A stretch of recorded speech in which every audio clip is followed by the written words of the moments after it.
आज श्रीमद् भागवत के पहला स्कंद का 11वां अध्याय का 10वां श्लोक पे चर्चा करेंगे। भगवान श्री कृष्ण का द्वारका में प्रवेश के अंतर्गत।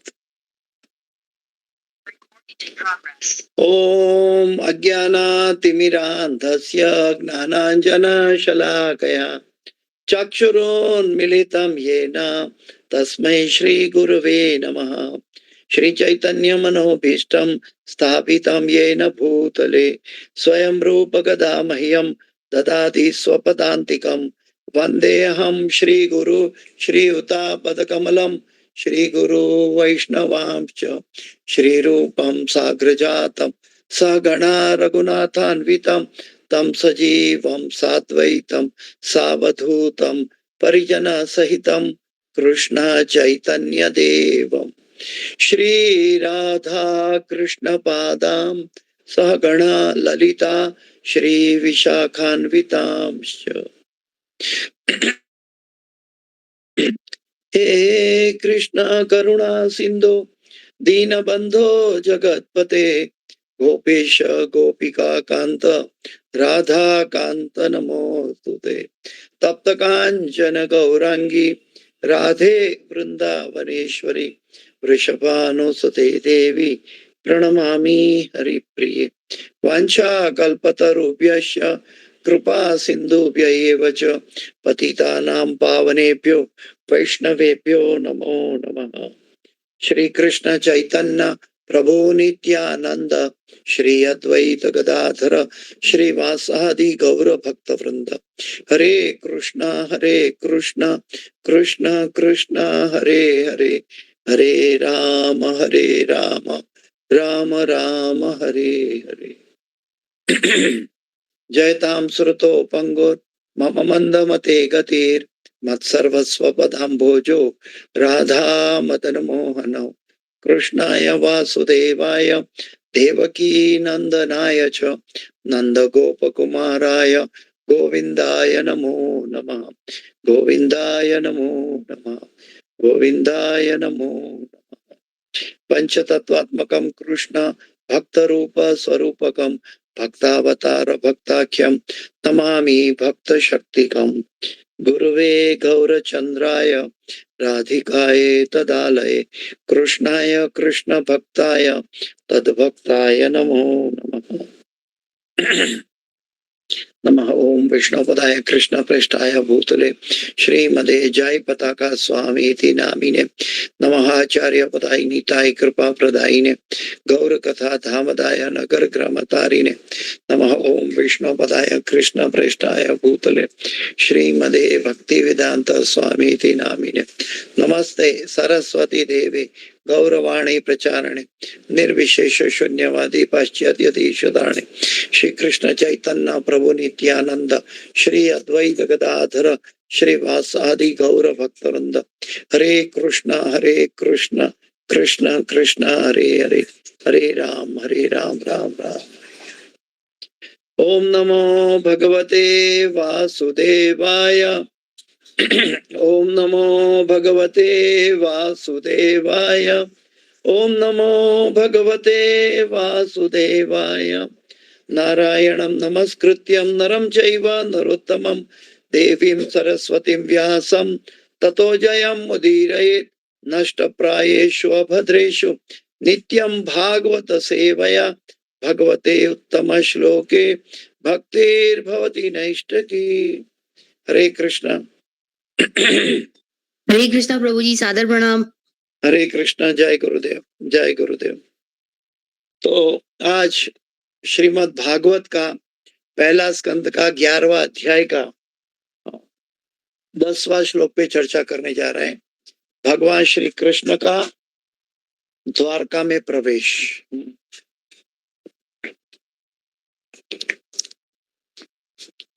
हरे कृष्णा। एक मिनट।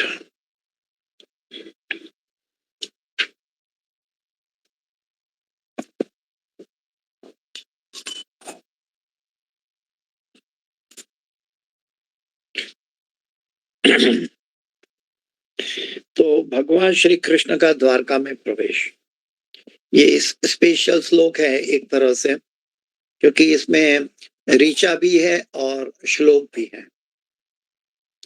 कथं वयं नाथ चिरोषिते त्वयि प्रसन्न दृष्ट्यामखिलतापदशोषणम् जीवेम ते सुन्दरहास शोभितम् अपश्यमाना वदनं मनोहरम्। मेरा थोड़ा गला खराब है। कथं वयं नाथ चिरोषिते त्वयि प्रसन्न दृष्ट्या अखिलतापशोषणम् जीवेम ते सुन्दरहास शोभित अपश्यमाना वदनं मनोहरम् इति चोदीरितावाच प्रजानां भक्तवत्सल शृण्वानोऽनुग्रहं दृष्ट्या वितन्वन् प्राविशत्पुरम्। कथं वयं नाथ चिरोषिते त्वयि प्रसन्न दृष्ट्या अखिलतापशोषणम् जीवेम ते सुन्दरहास शोभितम् अपश्यमाना वदनं मनोहरम् इति चोदीरितावाच प्रजानां भक्तवत्सल शृण्वानोऽनुग्रहं दृष्ट्या वितन्वन् प्राविशत्पुरम्। कथं वयं नाथ चिरोषिते त्वयि प्रसन्न दृष्ट्या अखिलतापशोषणम् जीवेम ते सुन्दरहास शोभित अपश्यमाना वदनं मनोहरम् इति चोदीरितावाच प्रजानां भक्तवत्सल शृण्वानोऽनुग्रहं दृष्ट्या वितन्वन् प्राविशत्पुरम्। हरे कृष्णा। कोई दोहराना चाहेगा? हरे कृष्ण प्रभु जी। जी। कथं वयं नाथ चिरोषिते त्वयि प्रसन्न दृष्ट्या अखिलतापशोषणं जीवेम ते सुन्दरहासशोभितम् अपश्यमाना वदनं मनोहरम् इति च उदरितावाच प्रजानां भक्तवत्सल शृण्वान् अनुग्रहं दृष्ट्या वितन्वन् प्राविशत्पुरम्। हरे कृष्ण। बहुत सुंदर, बहुत सुंदर। और कोई दोहराना चाहेगा? नहीं तो फिर हम आगे चलते हैं। अनुवाद और तात्पर्य भाई ऐसी भक्ति वेदांत स्वामी शिला प्रभुपाद महाराज की जय। अनुवाद। हे स्वामी, यदि आप सारे समय बाहर रहते हैं तो हम आपके उस मनोहर मुखमंडल को नहीं देख पाते जिसकी मुस्कान हमारे सारे कष्टों को दूर कर देती है। भला हम आपके बिना कैसे रह सकते हैं? उनकी वाणी सुनकर प्रजा तथा भक्तों पर अत्यंत दयालु भगवान ने द्वारकापुरी में प्रवेश किया और उन सबों पर अपनी दिव्य दृष्टि डालते हुए उनका अभिनंदन स्वीकार किया। तो भगवान देखिए, वास्तविक प्रसन्नता तो ये है, जीवन में वास्तविक अगर कुछ प्राप्ति करना है तो ये है संसिद्धि हरितोषणम। जब हम अपने गुरु और भगवान को प्रसन्न कर सकते हैं तो ये जीवन का चरम प्राप्त अनुभूति है। इससे बढ़कर इस दुनिया में, इस ब्रह्मांड में कुछ भी लेने लायक नहीं है। फिर से मैं अनुवाद पढ़ता हूँ। द्वारकावासी भगवान के स्वागत पर भगवान को कह रहे हैं, हे स्वामी, यदि आप सारे समय बाहर रहते हैं तो हम आपके उस मनोहर मुखमंडल को नहीं देख पाते जिसकी मुस्कान हमारे सारे कष्टों को दूर कर देती है। भला हम आपके बिना कैसे रह सकते हैं? कैसे रह सकते हैं? उनकी वाणी सुनकर प्रजा तथा भक्तों पर अत्यंत दयालु भगवान ने द्वारकापुरी में प्रवेश किया और उन सबों पर अपनी दिव्य दृष्टि डालते हुए उनका अभिनंदन स्वीकार किया। जैसे कि हम देखते हैं महाभारत का युद्ध पूरा होने के बाद भीष्मदेव ने देह त्याग किया। भीष्मदेव ने सुशासन करने के लिए युधिष्ठिर महाराज को पूरा आदेश दिया और पूरा क्या बोलते हैं उपदेश दिया। उसके बाद भगवान जब तैयारी कर रहे द्वारका जाने के लिए, तब हस्तिनापुर में क्या क्या घटित हुआ ये हम पहले देख चुके हैं।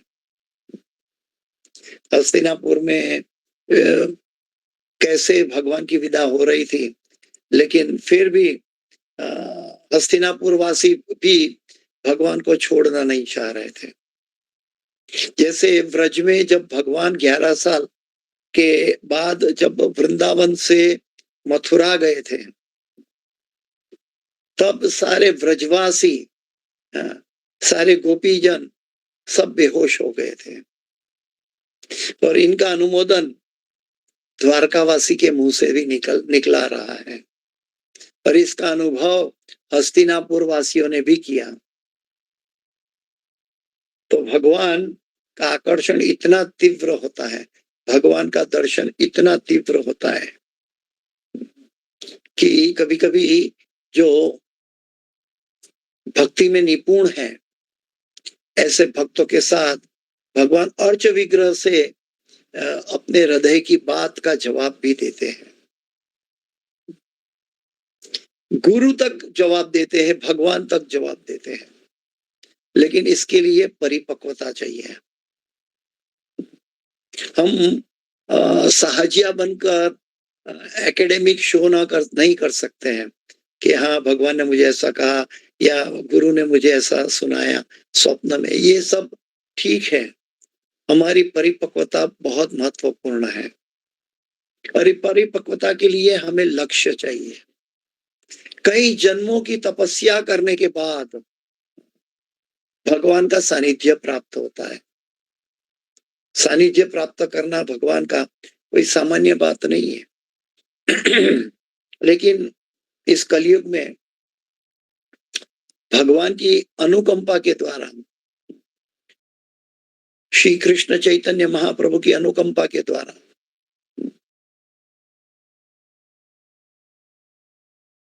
हम मेरे जैसे बुद्ध जन को वास्तविक बनाफाइड गुरु के द्वारा, प्रभुपाद जी के द्वारा, हिज होलीनेस जय पताका स्वामी आचार्यपाद गुरु महाराज के द्वारा और वरिष्ठ भक्तों का संग से ये चीज जो प्राप्त हुई है, ये जो अनुभव हो रहा है, इसका वर्णन हम कभी भी नहीं कर सकते हैं। जैसे गुरु की महिमा, जैसे बलराम जी कहते हैं कि मैं भगवान की महिमा अनादिकाल से कर रहा हूं, लेकिन 2% में भगवान की महिमा का वर्णन नहीं कर पा रहा हूं। ये बलराम जी की दशा है। एक वास्तविक शिष्य भी गुरु की प्रशंसा ऐसे करता है। वास्तव में तो होता ये है कि ये सभी उपदेश जो हमारे हाथ में आज भागवत है, हम भागवत का श्लोक पढ़ रहे हैं, इसके पीछे प्रभुपाद जी की कितनी कड़ी मेहनत है, गुरु महाराज की कितनी हमारे ऊपर करुणा है कि हमें इसके लिए एम्पावर कर रहे हैं, सुनने के लिए, समझने के लिए, जीवन में डालने के लिए, क्वालिफाई बनाने के लिए। हमारे अंदर तो कुछ लायकात नहीं है। ये जो भी प्राप्त हो रहा है, ये भागवत से, प्रभुपाद जी से, उनके गुरुवर्य शिष्यों से और वरिष्ठ भक्तों से प्राप्त हो रहा है। तो ये दशा जो भगवान का दर्शन का पाकर फिर उनको खो देना, ये कितना दर्दनाक होता है, ये गोपी गीत में भी हम महसूस कर सकते हैं। गोपी गीत में भगवान सभी गोपियों के साथ रहते थे, रास लीला रचाया, लेकिन छोटा सा अहंकार आ गया हर गोपी को कि भगवान मेरे साथ है आज। हाँ, ऐसे सभी भगवान ने अपने आप को विस्तार किया था और सभी को अहंकार हो गया कि आज भगवान मेरे साथ है, और ये अहंकार भगवान ने स्वीकारा नहीं और भगवान अदृश्य हो गए। और तब सभी गोपियों का क्या हाल था? वो बावरी हो गई थी, वो पागल सी हो गई थी। उनके अंदर कोई किसी तरह का भौतिक बुद्धि, उन्मत्ता, भौतिकता नहीं दिखाई दे रही थी, बल्कि एक तरह का देखे तो पागलपन सा दिखाई दे रहा है। गोपियां मधुमक्खी को पूछ रही है, गोपियां पेड़ पौधे को पूछ रही है कि मेरा कान्हा कहाँ है। तो भगवान का विरह सच्चे भक्त को होता है, जो भगवान की वास्तविक सेवा करता है। जैसे कि षड गोस्वामी में रघुनाथ दास भट्ट गोस्वामी जो थे, वो मानसिक सेवा करते थे। वो मानसिक सेवा में भगवान की इतनी तीव्रता का भी अनुभव करते थे। दूसरे हैं बंशीदास बाबा जी महाराज। बंशीदास बाबा जी महाराज भी एक तरह के क्या बोलते हैं कि बाबा जी थे, अवधूत थे। अवधूत के लिए कोई मापदंड नहीं होता। अवधूत की दशा बाह्य शरीर पर निर्भर नहीं करती। अवधूत की उनका हृदय भगवान के साथ सदैव जुड़ा रहता है। अगर हमें भक्ति में आगे बढ़ना है तो हमें भौतिक जगत में दिखते हुए बाह्य कार्यकलापों को देखना या देखा अनदेखा करना सीखना चाहिए। हमारे हर सोच, हर कार्यकलाप में हमें ये सोच रहनी चाहिए कि मैं ये सोच रहा हूं, किसी को पता नहीं है लेकिन मेरे मन में ये सोच आई है, तो ये सोच क्या गुरु और कृष्ण को प्रसन्न कर सकती है? ये क्या मॉरल है या एक दिखावा है? अभी अभी महाराज का क्लास चल रहा था और एक प्रभु जी ने सुंदर प्रश्न किया था, और प्रश्न के जवाब में महाराज ने बहुत सुंदर उत्तर दिया। या वृंदावन भागवत क्लास में उन्होंने कहा कि हम भक्ति में जाते हैं, लेकिन भक्ति में जाने के बाद हमारे मन में आनंद करने की चेष्टा जो बनी रहती है, ये कहाँ से आती है? कभी कभी इसके लिए हम अयोग्य काम भी करते हैं, कभी कभी हम इसके लिए शॉर्टकट भी लेते हैं, कभी कभी हम इसके लिए पाप भी करते हैं। तो ये दशा क्या ऐसे कहाँ से आती है? तो क्या ये मन में ऐसा विचार आता है ये पाप है? तो महाराज ने बहुत सुंदर जवाब दिया, एनालिसिस करके उसको समझाया कि वास्तविक हमारा शरीर, मन, बुद्धि, अहंकार जो भी कार्य कर रहा है, ये आत्मा की उपस्थिति से कर रहा है। आत्मा की उपस्थिति नहीं है तो डेड बॉडी कोई कार्य नहीं कर सकती।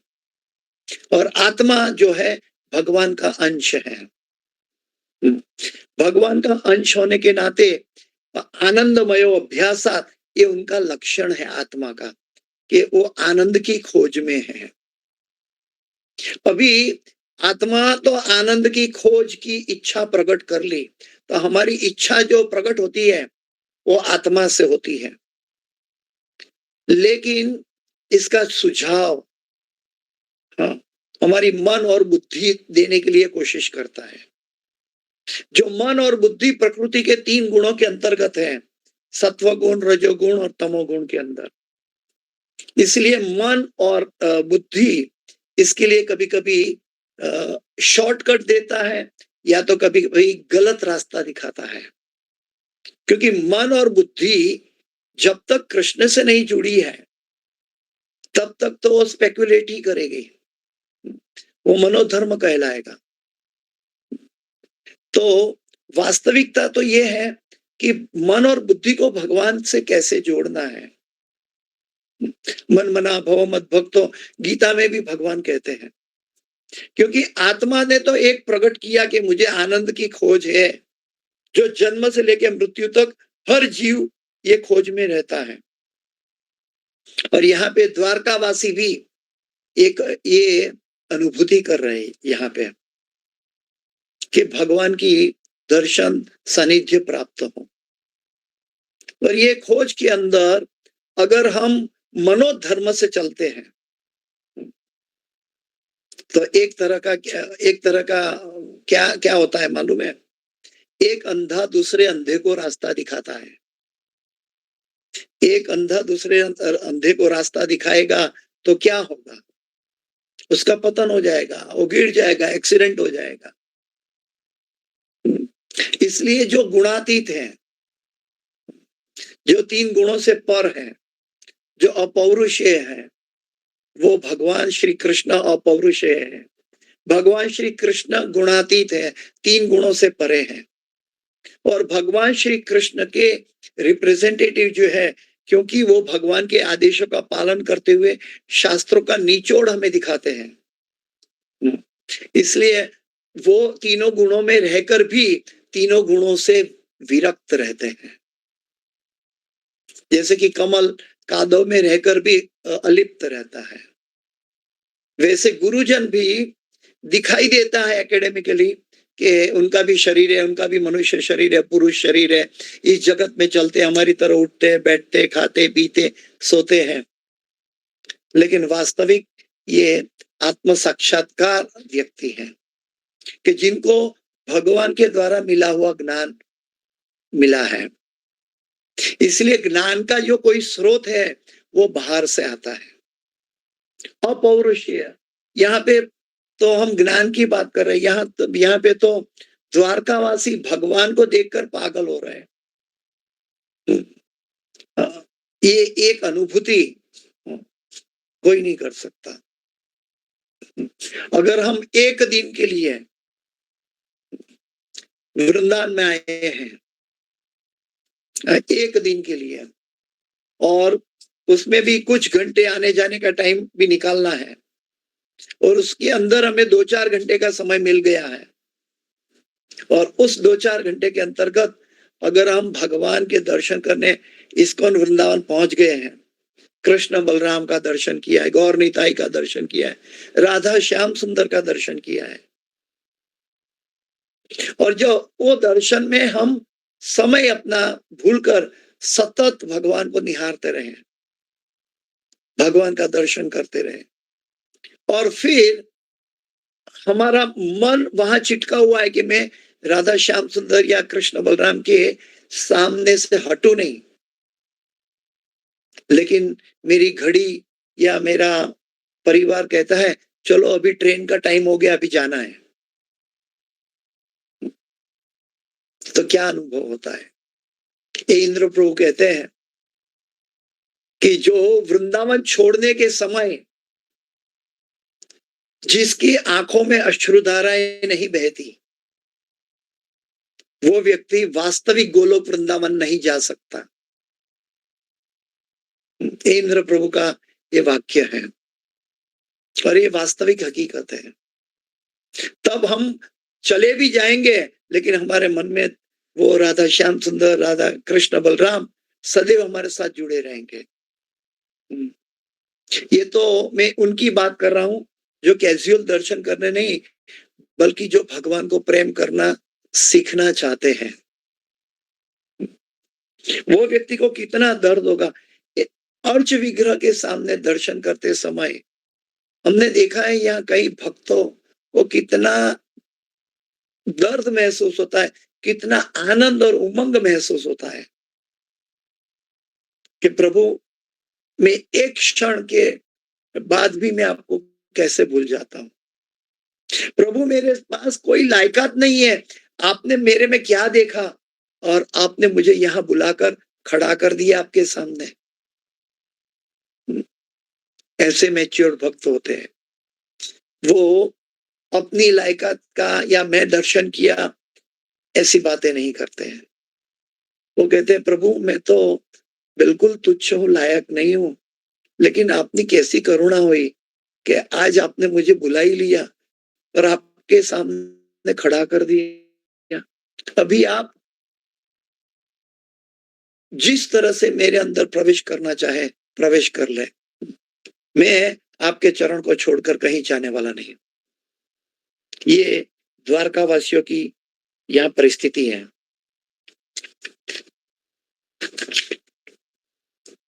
द्वारकावासियों कह रहे हैं, हे स्वामी, यदि आप सारे समय बाहर रहते हैं तो हम आपके उस मनोहर मुखमंडल को नहीं देख पाते जिसकी मुस्कान हमारे सारे कष्टों को दूर कर देती है, सारे कष्टों को दूर कर देती है। भला हम आपके बिना कैसे रह सकते हैं? लेकिन हमारी दशा क्या है? हमारा तो हर सांस भगवान को भूले बिना आनंद में बह रहा है। हम सच्चिदानंद को भुलाकर अपना आनंद ले रहे हैं इस जगत के अंदर, अपनी मन का आनंद, अपनी इंद्रियों का आनंद। अभी ये आनंद मन और बुद्धि और इंद्रियों द्वारा लिया जा रहा है और वो आनंद आत्मा को दिया जा रहा है। आत्मा कहता है कि ये मैं देखना तक नहीं चाहता हूं, मैं ये आनंद की बात नहीं कर रहा हूं, मैं तो वो सच्चिदानंद की सेवा में जो आनंद है उसकी बात कर रहा हूं। जैसे कि आप नई मर्सिडीज कार लेकर आए, मर्सिडीज कार लेकर आए, लेकिन आप उसको कभी अपने बेडरूम में जाके अपने बेड पे चढ़ा के नहीं रखते हैं, उसको नीचे ही सुला देते हैं, गैरेज में खड़ा कर देते हैं। ठीक है, बहुत आसक्ति है तो गैरेज में सीसीटीवी कैमरा लगा देता है कि कोई उसको छुए नहीं, उसको देखते रहे, लेकिन बेडरूम में लेकर नहीं जाते हैं। कहने का तात्पर्य ये है कि शरीर की आवश्यकता, शरीर का आनंद अलग है और आत्मा का आनंद अलग है। बेडरूम में मैं आत्मा के स्वरूप में जाकर सोता हूं और वास्तविक मेरा जो शरीर है ये मेरी कार है। उसको एक भौतिक जगत की कार को भी बाहर रखना पड़ता है। तो हम तो आध्यात्मिक जगत जाना चाहते हैं, तो ये भौतिक शरीर का आनंद हमें क्या ले जाएगा? इतनी तो बुद्धि हमारे अंदर होनी चाहिए। जो भौतिकता में आनंद करने की सोचता है वो कृपण है, गीता में भगवान कहते हैं। हमें देखना है कि हमारी आत्मा भगवान को प्रसन्न कर रही है क्या नहीं। कभी कभी छोटे से छोटी बात अर्च विग्रह से दिखाई देता है और भक्त का हृदय भर आता है। एक अर्च विग्रह के साथ शुद्ध भक्त, मैच्योर्ड भक्त ऐसे आदान प्रदान प्रेम का विनिमय कर सकता है। वहां स्त्री पुरुष का संबंध नहीं होता, वहां पुरुष कृष्ण से प्रेम करता है। इसलिए हमें ये मापदंड भूल जाना चाहिए, इससे बाहर उठना चाहिए कि हम ये शरीर है। जब तक हम ये शरीर है मानेंगे तब तक हम वास्तविक भक्ति का अनुभव नहीं कर पाएंगे।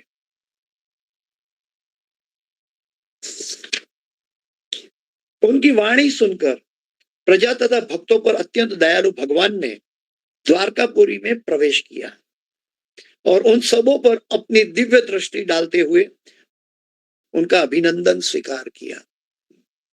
समसिद्धि हरितोषणम, हमारी काबिलियत, हमारी इंटेलिजेंस, हमारी क्या बोलते हैं लायकात या हमारा अचीवमेंट इस जगत के अंदर कुछ भी है तो हम गुरु और कृष्ण को प्रसन्न कर सके उसमें है। अगर ये समझ में नहीं आता तो शायद मनुष्य जन्म भी बीत जाए, हमें कभी मन की शांति या जीव को आनंद प्राप्त नहीं हो पाएगा। जीव का शाश्वत शांति और शाश्वत आनंद भगवान के साथ जुड़ने में है। अगर इसकी अनुभूति मेरी साधना नहीं करने देती, इसका मतलब है मेरी साधना अभी दुर्बल अवस्था में है। मुझे पीलिया का रोग हो गया है, मिश्री भी कड़वी लगती है। आइए चलते हैं प्रभुपाद जी के तात्पर्य के साथ। तात्पर्य भाई ऐसी भक्ति वेदांत स्वामी श्रील प्रभुपाद महाराज की जय। कृष्ण का आकर्षण इतना प्रबल होता है कि एक बार उनसे आकृष्ट हो जाने पर उनका विछोह सह पाना कठिन हो जाता है। कौन चाहता है कृष्ण को छोड़ना? कोई ब्रजवासी नहीं चाहता, कोई हस्तिनापुर वासी नहीं चाहता, कोई द्वारकावासी नहीं चाहता। जो चाहता है उनको छोड़ने वाला या तो वो भगवान की लीला में असुर का कार्य निभाकर हमारे जैसे बुद्ध जीवों को उपदेश दे रहे हैं। वास्तव में भगवान का आकर्षण हमेशा बना रहता है, इसलिए भगवान रसों का राजा है, रसराज श्री कृष्ण। और इस संसार में ऐसा रस उत्पन्न हुआ ही नहीं है जो कृष्ण के द्वारा ना आया हो, क्योंकि कृष्ण ही सर्व कारण कारणम है। लेकिन जब हम ये कृष्ण को भूल जाते हैं, माइनस कृष्ण करते हैं, तो ये सारे रस भौतिकता स्तर पर आ जाता है।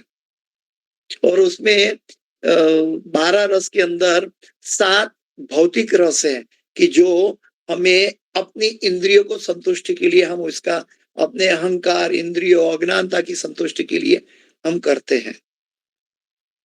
और 5 जो दिव्य रस है, इसकी अनुभूति हमें हो ही नहीं सकती जब तक हमारे अंदर कृपणता है। रसराज श्री कृष्ण एकमात्र है और उन्होंने हमें बोनाफाइड रिप्रेजेंटेटिव भेजा है। ऐसा क्यों है? क्योंकि हम उनसे उसी तरह शाश्वत रूप से संबंधित हैं। ऐसा क्यों है? क्योंकि हम उनसे उसी तरह शाश्वत रूप से संबंधित हैं। यानी कि हम आत्मा है, हम अंश है भगवान का। ममे वांश जीव लोके जीव भूत सनातन। इसलिए हमारा वास्तविक नाता तो वही है और हमारा वास्तविक आनंद, वास्तविक शांति, वास्तविक पोषण तो कृष्ण से जुड़ा हुआ है। और जो कृष्ण के हैं वो सब हमारे हैं। जो कृष्ण को पसंद है वो सब हमें पसंद होना चाहिए। हो जाता है जो मैच्योर्ड भक्त हैं वो कृष्ण की हर एक प्रसन्नता में अपनी प्रसन्नता को मिला देता है। जो अज्ञानी अबूझ जन है वो अपना अहंकार पैदा कर अपने अहंकार से कुछ भगवान की इच्छा को दूर करके अपनी इच्छा प्राप्त करना चाहता है। क्योंकि हम उनसे उसी तरह शाश्वत रूप से संबंधित हैं। टोपा जी समझा रहे हैं, जिस प्रकार सूर्य की किरणें सूर्य मंडल से संबंधित होती हैं, सूर्य की किरणें सौर विकिरण के आणविक अंश हैं। इस तरह सूर्य तथा सूर्य प्रकाश को विलग नहीं किया जा सकता। ठीक उसी तरह आत्मा को भगवान से विलग नहीं किया जा सकता। इसलिए भगवान कहते हैं कि हे अर्जुन, तेरे कई जन्म हो चुके हैं, तुझे कुछ याद नहीं है, मुझे सब कुछ याद है। क्योंकि आत्मा का कभी साथ परमात्मा भगवान छोड़ते नहीं है। बादलों द्वारा विलगाव क्षणिक तथा कृत्रिम होता है। जब हमारे अंदर भौतिकता और अहंकार का बादल आ जाता है हमारे मानसिक पटल पर, ये ज्यादा टिकने वाला नहीं है। 84 लाख योनि में हम एक मनुष्य योनि बर्बाद कर देंगे, लेकिन एक ना एक जब तक हम शुद्ध नहीं होंगे तब तक भगवान को नहीं पहचान पाएंगे। आ ब्रह्म भुवना लोका पुनरावर्तिनो अर्जुन माम उपेत्य तो कौन्तेय पुनर्जन्म न विद्यते। अगर हमें भी द्वारका वासियों की तरह, व्रजवासियों की तरह, हस्तिनापुर वासियों की तरह भगवान के प्रति वेदना जागी है हृदय में, तो हमें वास्तविकता से, भारतीय मत हमें वास्तविकता से ये चीज को टेक इट फॉर ग्रांटेड करके नहीं लेना चाहिए। ये चीज को हमें हृदयंगम करना है कि यही तो मेरा लक्ष्य है, यही तो मेरा जीवन है। जैसे एक प्रेमी अपनी प्रेमिका को मिलने के लिए सदैव मन में सोच बनाए रखता है, उसका प्लान किए करता है, वैसे एक जीव भी भगवान का प्रेमी है, लेकिन अज्ञानतावश उतने पूर्व गलत कर्मों के वश वो आनंद, अपना प्रेम संसार के भौतिक पदार्थ और भौतिक चीजों में देख के आ रहा है, उसका अनुभव करके आ रहा है, और उसको लगता है आज आनंद कर लो, कल किसने देखा है। ये मूर्खता की पराकाष्ठा है। जो अपने आप को नहीं देख सकता वो भगवान को क्या देख पाएगा। पहले हमें अपने आप को छानबीन करना है कि मैं कौन हूं,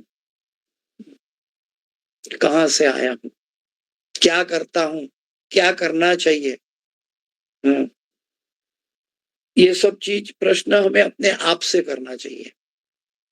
ये बेसिक प्रश्न जो है, ये बेसिक प्रश्न हमारी आत्मा को ऊपर लगी हुई वासना को हटाने के लिए है। हाँ, इस तरह सूर्य तथा सूर्य प्रकाश को विलग नहीं किया जा सकता। बादलों द्वारा उनका विलगाव क्षणिक तथा कृत्रिम होता है, और जो ही बादल हट जाते हैं त्यों ही सूर्य की किरणें सूर्य की उपस्थिति में अपना सहज तेज बिखेरने लगती है। जैसा ही भक्त अपने अनर्थों से मुक्त हो जाता है तो उनके अंदर एक ही रुचि उत्पन्न हो जाती है, कैसे मैं कृष्ण को प्रसन्न करूं, कैसे कृष्ण के लिए कार्य करूं, कैसे कृष्ण की सेवा करूं, कैसे गुरु के उपदेशों का पालन करके मैं कृष्ण तक पहुंच जाऊं। इस जन्म मुझे बर्बाद नहीं करना है। ये चीज कौन कर सकता है? जिसके हृदय से बादल हट गया है, जिसने सूर्य प्रकाश की तेज किरणें का अनुभव किया है, जिसने भगवान की महत्ता को समझा है, वो और कहीं नहीं जाएगा। भगवान तो गीता में कहते हैं जो देवी देवता के उपासक है वो अल्प बुद्धि वाले लोग हैं। देवी देवता के उपासक को भी अल्प बुद्धि वाले कहा गया, तो हम तो इतने अल्प बुद्धि हैं कि छोटे से पदार्थों में 50-100 रुपयों में हमारी आसक्ति बनी हुई है, कागज के टुकड़ों में। हम तो कितने मूर्ख हैं। देवी देवता तो फिर भी दूर की बात है, हम तो भौतिक पदार्थों से बाहर नहीं आए, अपने शरीर के प्रभाव से बाहर नहीं आए। हमें आत्मा के प्रति हम कब जागेंगे? कभी कभी आत्मा के प्रति जागते हुए भी शरीर जब साथ नहीं देता है तब अलग तरह का विडंबना होती है कि मैंने पहले समय बहुत बर्बाद कर लिया, अभी बुद्धि आई है, करना चाहता हूं लेकिन शरीर साथ नहीं दे रहा है। कई बार कई लोग कहते हैं कि हम बुढ़ापा में जाके नाम जप करेंगे, तो बुढ़ापा का विषय है, जवानी में तो क्या करना है। उसको क्या पता है कि कौन सी समय इस शरीर में अगर किसी को न करे नारायण, किसी को पैरालिसिस अटैक आ गया और अपना हाथ बॉडी काम करना बंद कर दिया आधा, वो कैसे चैंटिंग करेगा? बाद में उसको इतना पछतावा होगा, वो जीवन भर पछतावा करेगा तो भी उसका कर्म का फल उसको चैंटिंग नहीं करने देगा। बुद्धिमान व्यक्ति जैसे कंजूस व्यक्ति अपने धन को बटोरता है, कंजूस व्यक्ति धन के पीछे पागल है, वैसे जिसके हृदय शुद्ध हो चुका है वो कृष्ण भक्ति किस तरह, किस दृष्टि से, किस कोने से, किस सेवा से प्राप्त की जाए उसके लिए हमेशा लालायित रहता है। वो एक कार्य करके नहीं बल्कि अनेक कार्यों करके कृष्ण के साथ जुड़ना चाहता है।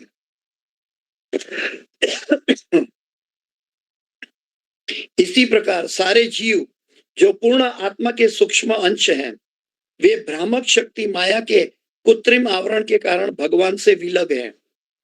भ्रामक शक्ति माया के इस आवरण को हटाना है और ऐसा हो जाने पर जीव भगवान को साक्षात देख सकते हैं। कई बार कहते हैं मरने के बाद भगवान मिलेंगे कि नहीं देखेंगे। प्रभुपाद जी तो सिखा रहे हैं कि अगर तुम्हारे अंदर का महल को बाय बाय कर दो, भगवान तुम्हें साक्षात दिखेंगे। और ये कई भक्तों का व्रज में अनुभव है कि भगवान उनका कार्य कैसे संभाल रहे हैं। जैसे पांडवों का कार्य किया था, जैसे कुंती माता का कार्य किया, द्रौपदी जी का कार्य किया, गजराज व्रज गजराज का कार्य किया, हर एक जीव का कार्य किया, लेकिन भगवान ने सबको मौका दिया। लेकिन याद रहे, हमारी भगवान प्रत्येक की प्रार्थना शुद्ध होनी चाहिए, निष्काम होनी चाहिए। भागवत में भगवान ने दो उदाहरण प्रस्तुत किए हैं। एक है प्रहलाद महाराज और एक है ध्रुव महाराज। दोनों को एक ही मंत्र मिला, एक ही गुरु मिला, और दोनों भगवान के पास जाना चाहते हैं। एक तो पहले अपने राज्य का कारोबार संभालना चाहता है, अपने पिता से श्रेष्ठ राज्य में कैसे प्राप्त करो, इस भावना से भगवान की तपस्या कर रहा है ध्रुव महाराज। और एक प्रहलाद महाराज कर रहा है कि प्रभु मुझे तो कुछ नहीं मालूम, मुझे तो सदैव आपका दर्शन प्राप्त रहे। दोनों बालक के है, दोनों को एक ही मंत्र का जाप मिला है, दोनों के एक गुरु है, दोनों की मानसिकता अलग अलग है। तो रिजल्ट क्या प्राप्त हुआ? प्रहलाद महाराज गोलोक वृंदावन पहुंच गए, लेकिन ध्रुव महाराज को भगवान प्राप्त होने के बाद उन्होंने कहा कि अभी मैं तो कांच का टुकड़ा मांग रहा था, ये प्रभु आप मिल गए, मुझे और क्या चाहिए। लेकिन भगवान ने उसकी साधना के अनुसार उनको भौतिक जगत में ध्रुवलोक दिया, वो भौतिक जगत में ही रह गए। कहने का मतलब यह है कि दिशा तो मिली थी, गुरु भी श्रेष्ठ थे, दिशा में कोई भी पार्शियलिटी नहीं थी, लेकिन मेरे हृदय क्या मांग रहा था, मेरा मन क्या मांग रहा था, ये यथा माम प्रपद्यन्ते ताम तथैव भजाम्यहम मम वर्तमान वर्तन्ते मनुष्य पार्थ सर्वशः। जिसको कृष्ण के प्रति लगन है, उसको इस संसार के प्रति कुछ भी नहीं चाहिए। शून्यायतम जगत सर्वम गोविंदा विरहे न में।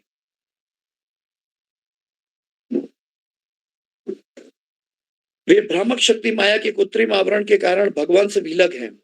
भ्रामक शक्ति माया के इस आवरण को हटाना है, और ऐसा हो जाने पर जीव भगवान को साक्षात देख सकते हैं और उनके सारे कष्ट तुरंत ही दूर हो जाएंगे।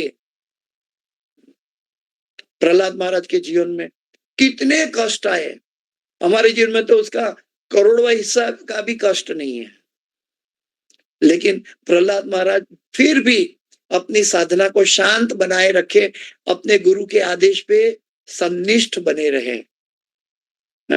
तो हुआ क्या? उनको सदैव सब जगह में भगवान का दर्शन प्राप्त हुआ। वो भगवान के दर्शन से विलग नहीं हो पाए। इससे बढ़कर क्या हो सकता है? जिसको यो मा पश्यति सर्वत्र सर्वत्र मयि पश्यति, जो शुद्ध भक्त है उसके लिए भगवान सब जगह उपलब्ध है।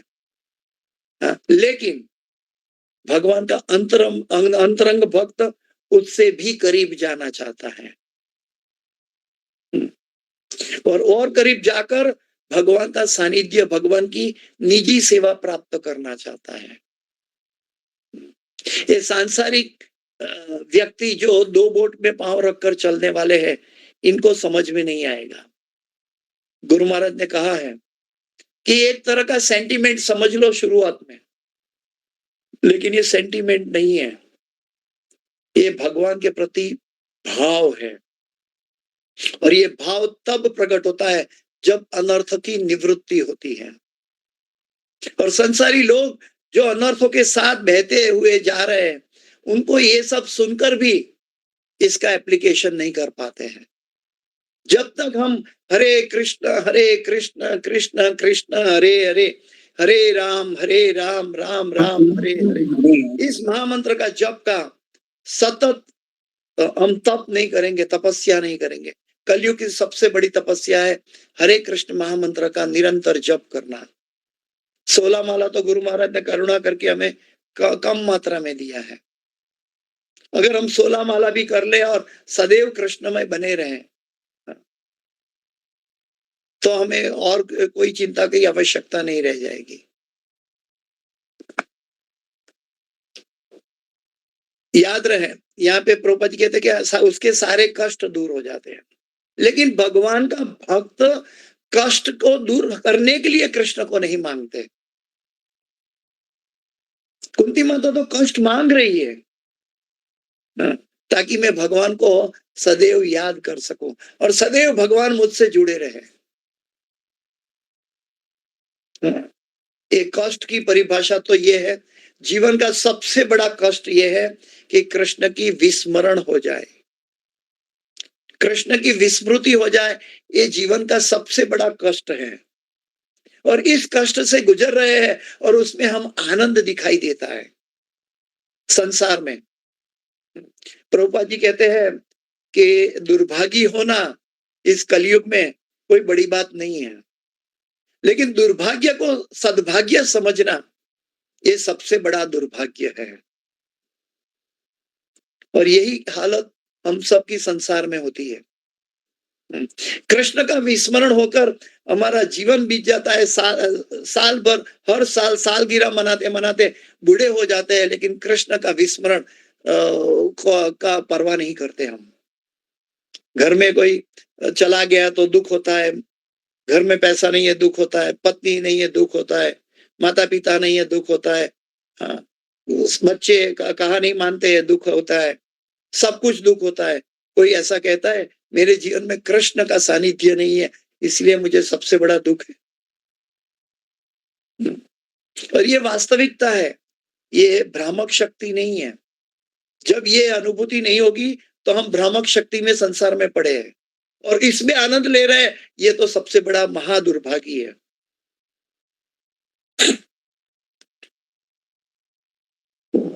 हम में से प्रत्येक व्यक्ति जीवन के कष्टों को हटाना चाहता है, लेकिन हम जानते नहीं कि इन्हें किस प्रकार हटाया जाए। यहाँ पर इसका समाधान दिया गया है और यह हम पर निर्भर करता है कि हम इसे आत्मसात करते हैं अथवा नहीं। Ball is in our court. सबसे बड़ी बात है, भगवान ने हमें आंशिक स्वतंत्रता दे रखी है और ये स्वतंत्रता का दुरुपयोग करना, प्रभुपाद जी ने बहुत सिंपल वाक्य में समझाया कि हम इस भौतिक जगत पर Lord it over on material nature करते हैं और हमारी स्वतंत्रता का दुरुपयोग करते हैं, इसलिए जन्म मृत्यु जरा व्याधि में फंसे हैं। लेकिन इतना सिंपल स्टेटमेंट से हमें इसकी अनुभूति नहीं होती है।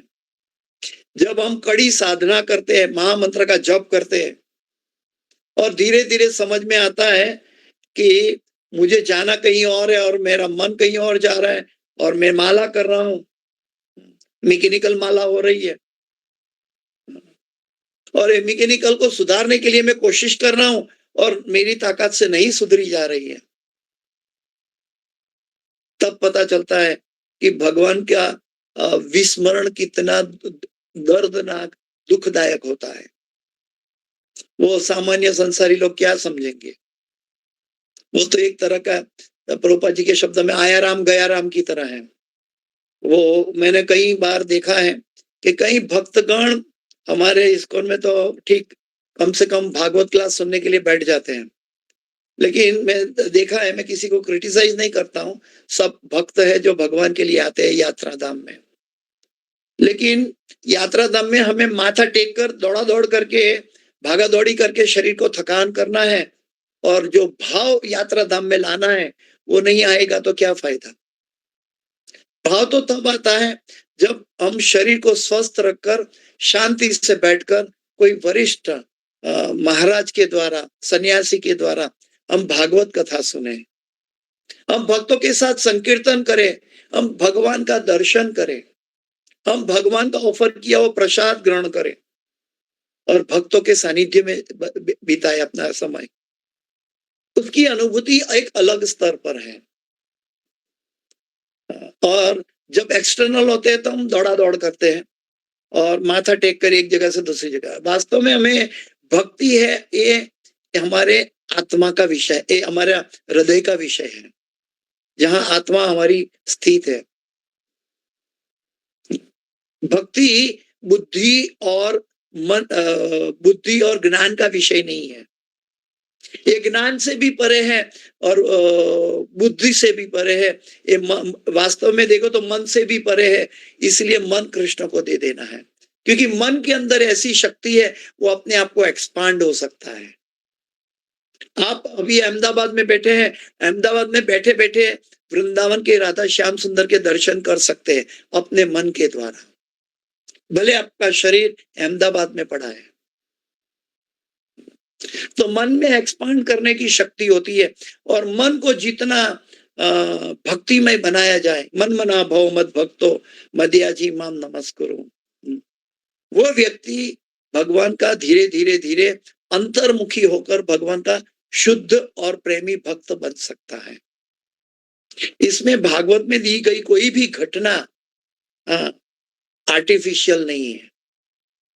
ये बात ये अलग है कि मेरा मापदंड से बाहर चल रही है, इसलिए मुझे समझ में नहीं आता। लेकिन भागवत में दूसरे श्लोक में है, कह दिया है धर्म प्रोजित कैतव निर्मत सराणाम सताम। ये कैतव धर्म को कभी भी भागवत में स्वीकारा नहीं गया है। सो कॉल्ड क्या बोलते हैं कि ना मैं कृष्ण को मानता हूं। अरे तुम क्या मानने वाले हो? कृष्ण तो तुम नहीं मानोगे तो भी कृष्ण भगवान ही है। मेरे मानने से क्या होगा? मैं ऐसा करता हूं, मैं वो सा करता हूं, उसका कोई मतलब नहीं है। वास्तव में तो हमें ये देखना है कि भगवान मुझसे क्या करवा रहे हैं। वास्तव भक्त ये भगवान को प्रार्थना करता है, हे प्रभु मुझे शक्ति दो कि मैं गुरु का अक्षर सह वचनों का पालन करूं और कोई भी जीव को मैं अपराध ना करूं, कोई भी जीव का अपराध ना हो, और गुरु के एक एक शब्दों का अक्षर सह पालन करूं। हे प्रभु मुझे ऐसी शक्ति दो। ऐसा करने से धीरे धीरे धीरे प्रभु आप करवाते हो, मेरे से गलती ना हो जाए, मेरा अहंकार बीच में ना आ जाए, मेरा कर्मठ मन बीच में ना आ जाए, इसलिए प्रभु आप ध्यान रखो। मैं अपने आप को आपके चरणों में सौंप रहा हूं।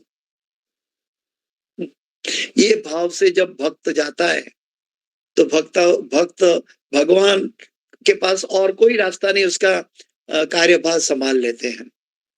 और जिन्होंने भगवान का ऐसे दर्शन किया है, कई ब्रजवासियों का मंदिर में कई भक्तों का अनुभव है, वो भक्त अपनी बात करते हैं तो हम तो हिल जाते हैं कि कैसा उनकी साधना है, कि इनका कैसा उनका भगवान के प्रति प्रेम है। आज की बात कर रहा हूं, ये साहजिया नहीं है, लेकिन एक भक्त आज भगवान का सुंदर राधा श्याम सुंदर का दर्शन था, तो एक भक्त आकर दूसरे भक्त को, उसका मित्र था, उसको जाके बुलाया, इधर आओ इधर आओ यार, आप पूरा दिन कीर्तन में बैठे रहते हो, आप भगवान का ठीक तरह ध्यान नहीं रखते। आज भगवान ने अपने भगवान को दूध नहीं पिलाया क्या ठीक से? कितने दुबले लग रहे हैं। अब ये पागलपन दिखता है संसारी लोगों के लिए। और वास्तव में आज भगवान का ड्रेसिंग ऐसा हुआ था कि राधा श्याम सुंदर बहुत दुबले और पतले लग रहे थे। तो भक्त दर्शन करते सोचते हैं कि आज भगवान ने ठीक से खाया नहीं, आज भगवान ने दूध नहीं पिया है।